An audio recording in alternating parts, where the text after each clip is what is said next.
Syederalun, aksi tolak kenaikan bahan bakar minyak atau BBM di kantor Perwakilan Rakyat Aceh atau DPRA, demonstran mendesak masuk ruangan paripurna DPRA Banda Aceh pada Senin 5 September 2022.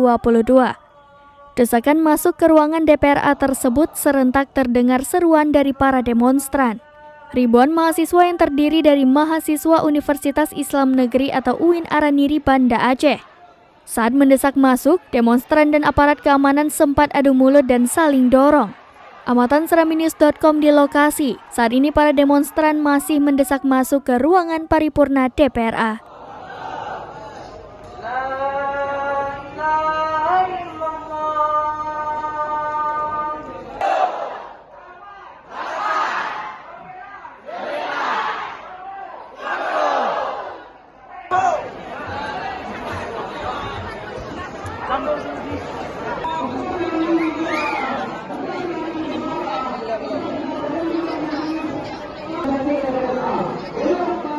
Dari Banda Aceh, Henry, Serambi On TV.